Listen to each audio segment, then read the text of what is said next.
Hey everyone, welcome back to LC Drone Solutions. My name is Lemire Carter, and today we're looking at a story that's making waves, mixing luxury with labor disputes. And it's all about a gentleman by the name of Harold Daggett. Now, Harold Daggett is the president of the International Longshoresmen Association. I'm sure all of you have heard about the port strikes that have taken place recently. So let's go ahead and get into this article. Now, people are probably wondering why I'm covering this story. Well, it has to do with drones. The very screenshots captured in the video that we're going to watch were captured by a drone. So you're going to get my take on whether or not I agree with people flying drones to look into someone's property. All right, without further ado, let's dive in.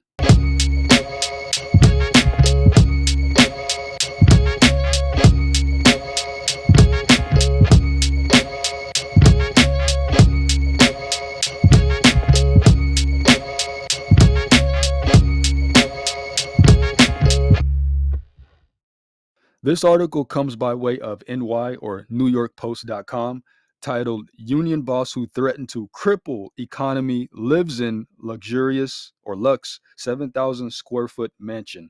Harold Daggett is a well known union leader representing dock workers across the East and Gulf Coast. But lately, his lavish lifestyles have been drawing attention, especially as he leads a major strike against port managers, demanding higher wages and protection from automation, which makes sense. Let's go ahead and jump into this article. Actually, you know what? Let's watch this video first.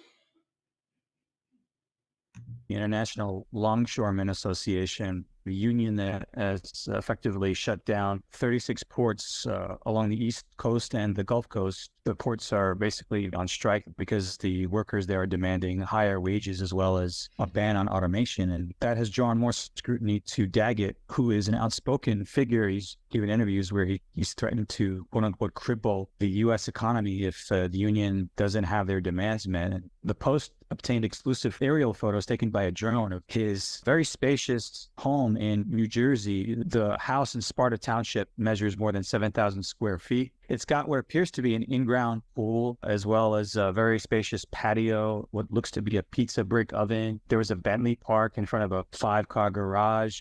Daggett once tried to put the home on the market. He tried to sell it for as much. All right. So, continuing with the article, Harold Daggett, the union boss who vowed to cripple the U.S. economy if ports don't ban automation and raise dock workers' wages sharply, had a Bentley convertible parked outside his sprawling mansion in New Jersey this week.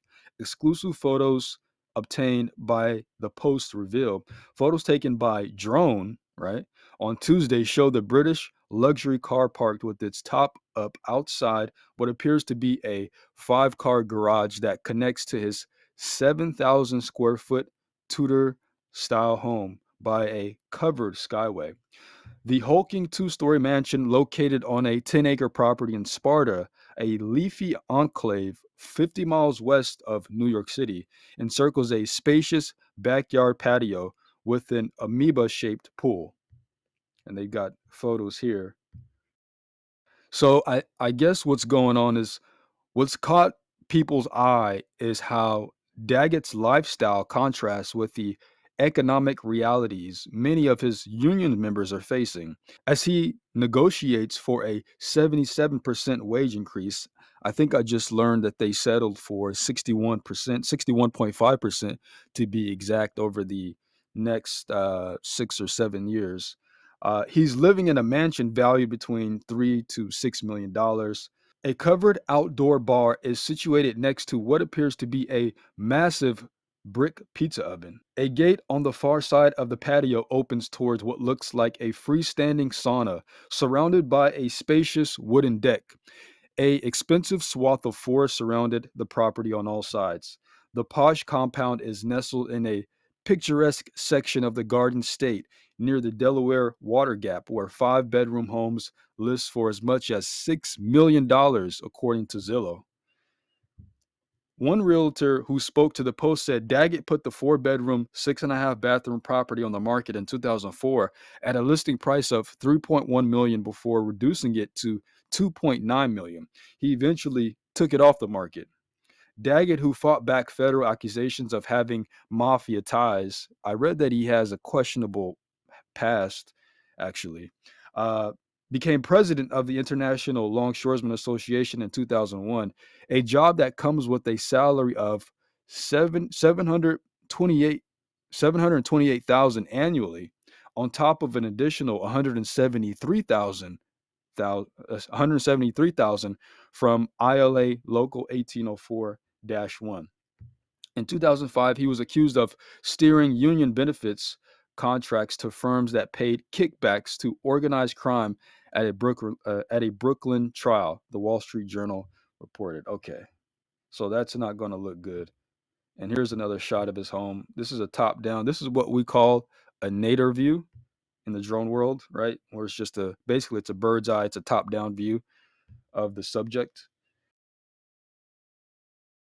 Daggett took the witness stand that year after federal prosecutors charged him and two others with racketeering. He described himself as a target of the mob, though a turncoat mafia member, and has testified that Daggett was a member of the Genovese crime family.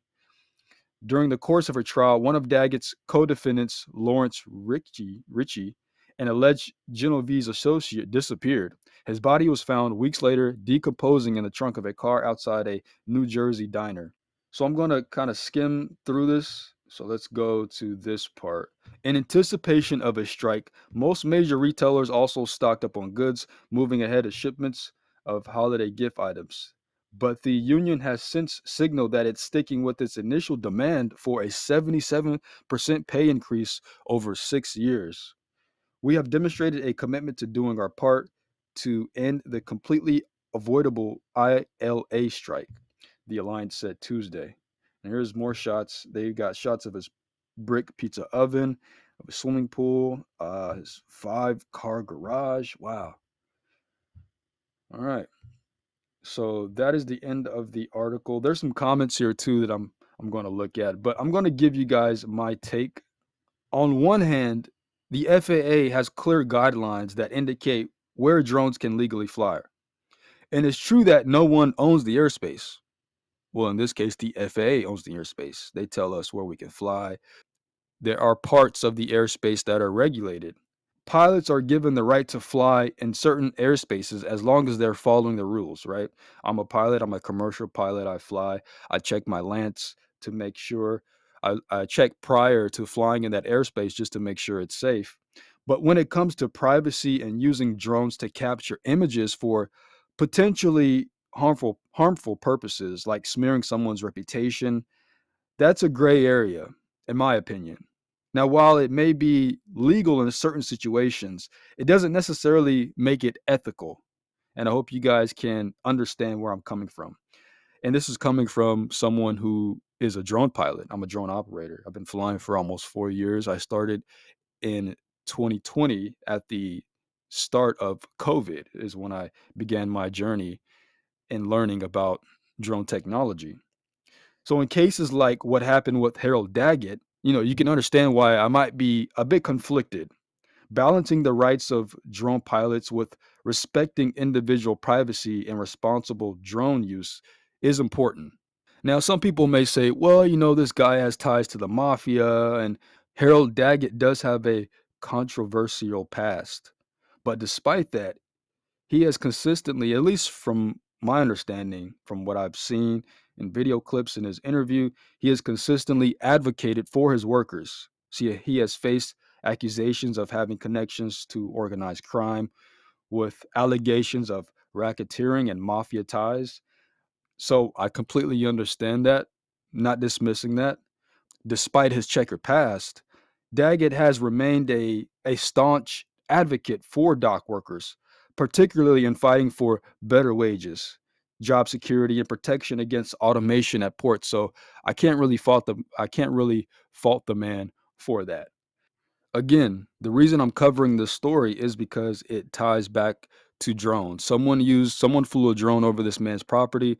I'm going to cover the story. That's pretty much where I draw the line as far as that is concerned. So while his past might raise eyebrows, and I completely agree, His ongoing commitment to improving working conditions for his members demonstrates that he still has their back. At least that's from what I'm seeing. The most important measure is whether or not he's delivering on his promises to protect their jobs and secure fair wages. So, with all that said, let me know what you guys think down in the comment section. Is it fair for a union leader to live so lavishly, or is it just part of the job? Let me know your comments down below, and if you enjoyed this video, please be sure to subscribe to this channel. I will see you all on the next video. Take care.